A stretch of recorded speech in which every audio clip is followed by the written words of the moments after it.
جامعہ ہادہ میں بنام انجمن جمعیت الطلباء ایک شعبہ قائم کیا گیا جس کی ترتیب اس طرح ہے۔ درجہ اردو دینیات سے لے کر دورہ حدیث تک کے تمام طلباء شریک ہوتے ہیں۔ بروز جمعرات بعد از نماز مغرب تا عشاء انجمن کی محفلیں منعقد ہوتی ہیں۔ اب اختتام سال پر طلباء کی حوصلہ افزائی کے لیے ضمنی مسابقہ رکھا گیا جس میں 94 طلباء نے درخواست دے کر اپنے شوق کا مظاہرہ کیا۔ 16 طلباء نے کامیابی حاصل کر کے فائنل مسابقے میں اپنے لیے جگہ بنائی۔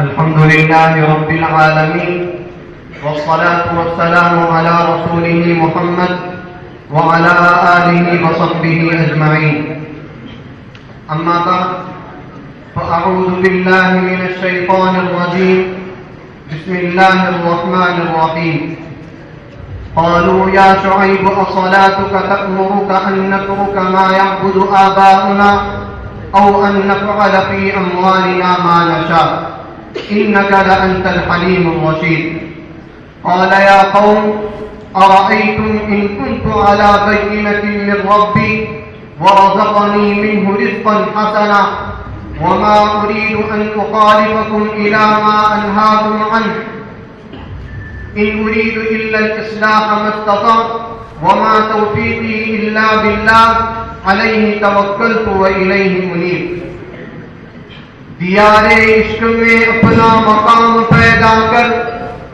نیا زمانہ نئے صبح شام پیدا کر، خدا اگر فطرت شناس کرے تجھ کو، سکوت لالا و گل سے کلام پیدا کر۔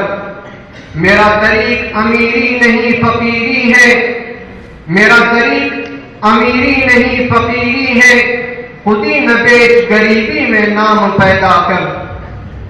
فقہائے امت، نظمائے شریعت، واقف کاران اسرار طریقت، اسلام ایک ہماگیر مذہب ہے۔ اس نے انسانی زندگی کے ہر نشے و فراز کے مطابق ایسے دو ٹوک احکام صادر کر دیے کہ کھوجنے والوں کو صدیاں گزرنے کے بعد بھی اس کا کوئی متبادل ہاتھ نہ لگ سکے گا۔ احکام اسلام کی تابانی دیکھ کر اپنے دلوں میں جلن اور حسد کی آگ رکھنے والے لوگ دنیا میں کم نہیں ہیں۔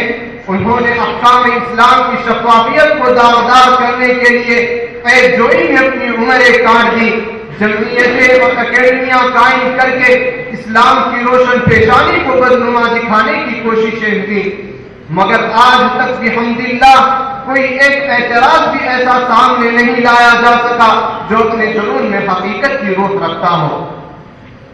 رازداران امت، دنیا کو شعبہ معیشت میں اپنی کامیابی پر ناز ہے، میدان معاملات کو وہ خود اپنی شہسواری کے لیے اپنے منہ میاں مٹھو بنتے ہوئے مختص کیے ہوئے ہیں۔ ان کے زوم باطن میں اکانومی اور معیشت کے ٹھاٹے مارتے سمندر میں خود ان کی اپنی بنائی ہوئی کشتی کے سوا کوئی نیا نہیں چل سکتی، جبکہ معاملات کے باب میں اسلام آج سے 1400 سال پہلے ایسے تابندہ و درخشندہ نقوش قائم کر چکا ہے جس کا اعتراف چار و ناچار اور شعوری و لاشعوری طور پر ان ماہرین معیشت کو بھی کرنا پڑا ہے۔ ادھر ان کے اپنے بنائے ہوئے اصولوں اور دستوروں کا حال یہ ہے کہ حالات کے پیش نظر انہیں ہر روز اپنے تیار کیے ہوئے ان فارمولوں میں نظر ثانی اور تبدیلی کی ضرورت محسوس ہوتی رہتی ہے، اور ہر مرتبہ کی تبدیلی ایک نئی ہلاکت خیزی کا پیغام بن کر نمودار ہوتی رہی ہے۔ مٹ مٹ کر ان کے قائم کردہ یہ اصول اس درجہ پیوند کے شکار ہو گئے ہیں کہ روز اول کے قائم کیے ہوئے ان اصولوں کی اصلی صورتیں یکسر تبدیل اور نقص ہو کر رہ گئی ہیں۔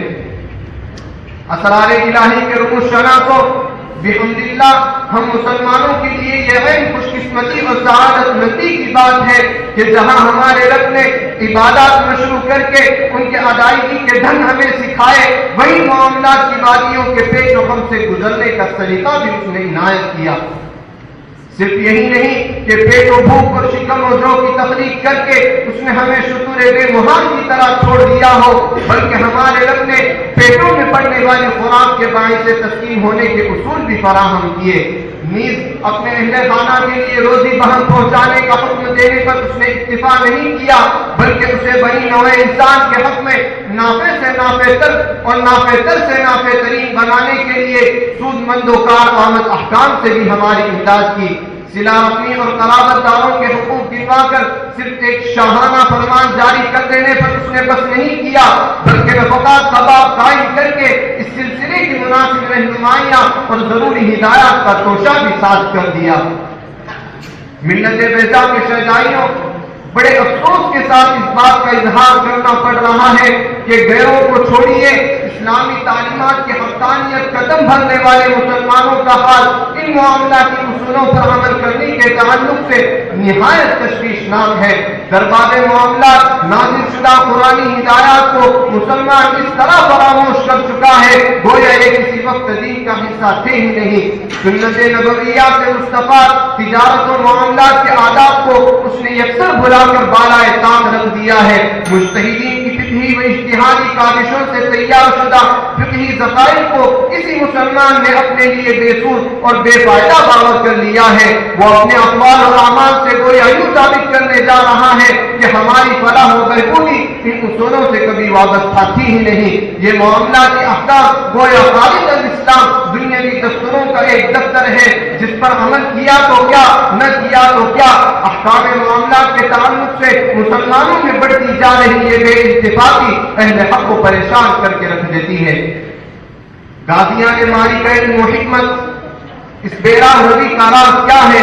دنیا کی مادی متاع کا عرش و تاوان ہمارے دلوں کو کسب پہنچاتا ہے۔ فینانسی کے نام سے جو رقوم سزاوٹ بھرنی پڑتی ہے اس کو ہم نقصان سمجھتے ہیں، چونکہ یہ آنکھوں دیکھا اور معائن نقصان ہے، مگر اللہ ہمیں معاف فرمائے۔ رسول اکرم صلی اللہ علیہ وسلم کی زبان رسالت سے نکلی ہوئی وعیدوں اور سزاؤں پر خاتم بدہن ہمیں اس درجہ بھی یقین نہ رہا۔ اللہ تعالیٰ کے بیان فرمودہ عذاب کا ہمیں اتنا بھی ڈر نہیں۔ جی یہ محض اس وجہ سے ہے کہ وہ آنکھوں سے نظر آنے والی نہیں، عالم غیب سے تعلق رکھنے والی چیز ہے۔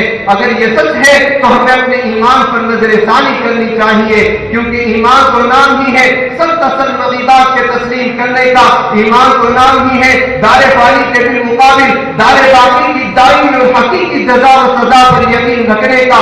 پھر ہمیں کیا ہوا کہ نقد دنیا کی عارضی و پھوکنی سزاؤں کا تو خوب ڈر ہے اور حقیقی دنیا کی واقعی سزاؤں اور عذابوں سے ہمیں کوئی بات نہیں۔ کچھ شک نہیں کہ خلق سے ملنا ضرور ہے، جو اس سے اختلاف کرے حق سے دور ہے، لیکن خدا کے واسطے خلق خدا سے مل سمجھے گا اس کو وہ کہ جو اہل شعور ہے۔ اللہ تعالی ہمیں اپنی معاملات کی خرابیوں اور نقائص کا شعور بخش کر ان سے باز رہنے کی توفیق نصیب فرمائے۔ وآخر دعوانا الحمدللہ رب العالمین۔